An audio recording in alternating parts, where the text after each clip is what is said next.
Alumni, colleagues and friends, I'm delighted to bring you a further instalment of the 2021 Gulf Region Alumni Speaker Series. The series is an opportunity to share the expertise and achievements of RCSI alumni hailing from all RCSI campuses. It gives me great pleasure to introduce Dr. Shaista Hussain, who is the third speaker as part of this year's Gulf Region Alumni Series. Dr. Hussain graduated from RCSI Dublin in 2006. She's currently a practicing clinical pathologist and head of the laboratory department in a private hospital in Riyadh. Dr. Hussain is also an active clinical researcher, and she is developing her professional interests, having completed a master's in clinical pathology, focusing on lymphocytes and viruses, clinical research training with Harvard University, focusing on CRISPR-Cas9 applications, and cryptocurrency trading with the Blockchain Council, and finally, looking at artificial intelligence in healthcare with the Massachusetts Institute of Technology. Several years ago, long before anyone had heard of COVID-19, Zoom calls or virtual events, Dr. Hussain founded the Triage Project. The Triage Project is a non-profit public health service education program in Saudi Arabia, which leverages smartphone technology to bring streamlined clinical evaluations to underdeveloped communities.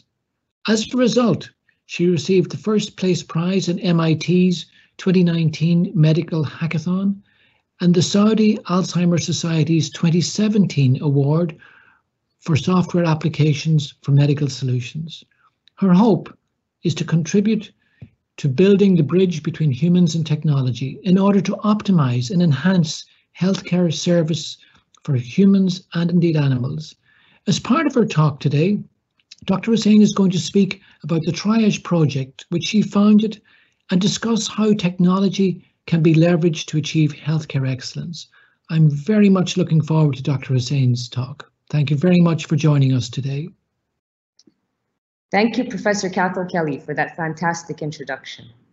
It is my true and great honor to be here with you today to discuss some aspects of leveraging technology for healthcare services.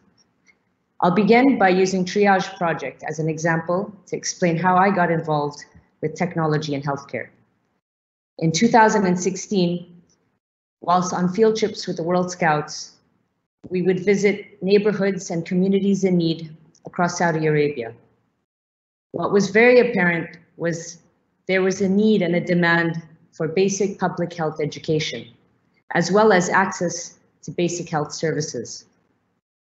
In an age where everybody has a smartphone and technology is a part of our daily routine, I decided to develop an application that would do two things. One, it would train healthcare volunteers in the art of clinical diagnostics, the skills that we learned as students in RCSI on how to approach a patient, how to communicate, and how to arrive at a differential diagnosis. We added on to that segment a household screening. And the second pillar that we aimed to achieve was to provide public health education in the homes of the people who were in need. In addition, we would be conducting medical screenings and generating reports. So our healthcare volunteers essentially joined the Triage Project with great heart and great spirit, and everybody was intrigued at the idea of doing clinical skills, not just in the hospital setting, but in the field, with people in their homes. And walking out of Triage Project, you would say that most volunteers, leveraging the technology that we used, managed to acquire clinical training skills, field visits, medical reports, and we produced a large amount of data.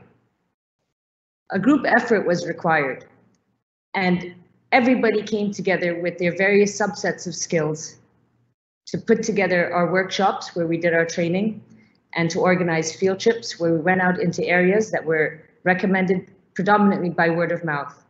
And as a large army, we went out and offered healthcare screening to most communities in need that we could find.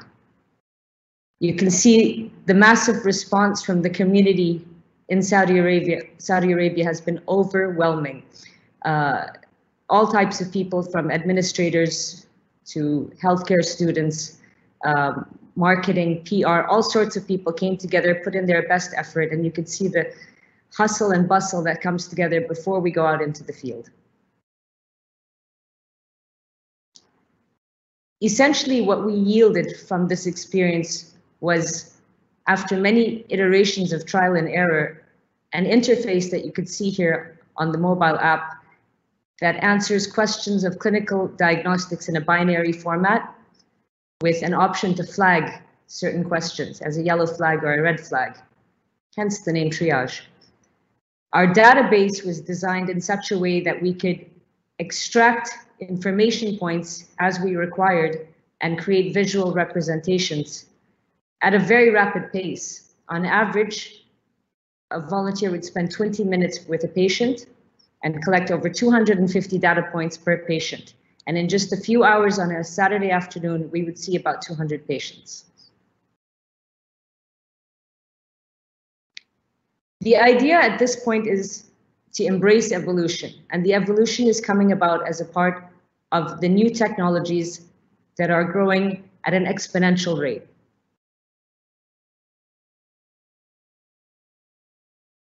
I've created a small visual representation here of some of what I consider the most important pillars, or the 4 Ds of our modern technology and medicine era. And we start with design. And I stress the importance of having the most appropriate study design, both for research or field projects where technology is involved. And the study design should coordinate with the design of the database. And with the advent of machine learning, a unified design across multiple systems would also yield great amounts of training data for machine learning purposes, which takes us to the data. And the data is everything that includes the architecture of the database, the extraction and the cleaning, the different types of analyses that we do, and again, ensuring that it's the most appropriate analysis for our stakeholders' requests and outcomes. From a physician's point of view, decisions become important when working with technology. And if we're working with artificial intelligence or softwares or smart apps that are generating lots of data, we're able to make more informed decisions. And with that information, it makes our job as physicians easier to explain to patients the rationale behind our clinical decisions and our diagnostics. And having machine learning and other technology capabilities allows us to add weighted pieces of information whilst we're creating our final decision factor. The dynamic is the relationship between the patient, the physician, and the technology. And in between each, there'll be an interface. And that's the new age that we live in. That interface should be trustworthy and reliable and interpretable, both for the patient and for the physician. It should also be convenient. And measuring our own efficacy and our own accountability will become imperative as we move forward, whilst also applying those values to the technology and holding them accountable and responsible as well. These are fantastic times, and I'll end this chat by just highlighting some of the most fantastic frontiers that I've noticed in recent times that highlight medicine and technology. We're using blockchain now in the healthcare field for everything from insurance and finance to accessing clinical records. And that's working with machine learning, as I mentioned, at an exponential rate. It's growing. Out of MIT in Massachusetts, there's the Emerald Innovations Company, and Dr. Dina Katani there has used a radio wave sensor, a wireless radio wave sensor, to detect electromagnetic patterns in movement. And that's being used in Parkinson's and movement disorders, as well as to track a variety of other health conditions in lifetime. Another fantastic example is the Galleri test from the Grail group. This is a single blood test that's now detecting over 50 types of cancers. And also this was achieved using machine learning to analyze and the large amounts of data and generate substantial outcomes. Wearables and microsensors are becoming a part of our modern life, and the market share has grown significantly, and it has become a great method for doctors to remotely monitor cardiovascular, metabolic, and a wide range of other medical conditions. We've got not just Google, but many of the large software companies and MIT as well are currently using artificial intelligence to read radiological images and histopathology slides to detect variations that would otherwise go unnoticed to the human eye. And the performance, the positive predictive value, and the accuracy has been significant on almost all studies that have been using this technology. One of my favorites is CRISPR and gene editing, where we are modifying genetic codes and detecting nucleic acid sequences in under a minute. The price is reducing, and this is now rapidly becoming a household technology. Using machine learning as well in gene editing, the rate of detecting variations in sequences has been significantly improved as well. And these are just some of the more highlighted advances we've seen recently, where we are using healthcare and technology in an integrated manner. And I'll end by saying that if we approach technology tactfully with the right study designs and with the right measurable outcomes, it's very possible that the tasks that we are using our time and our energy to do could be left to a machine or to a software that could operate with more specific accuracy. And that might give us some time to return back to our humanity. And by humanity, I mean our time to care, reconnect with nature, reconnect with our patients, and enjoy the finer things. I'd like to thank Professor Cathal Kelly once again for his fantastic introduction, and all of the organizers at RCSI, and thank all the alumni and students, wishing you all very safe and healthy and happy year ahead.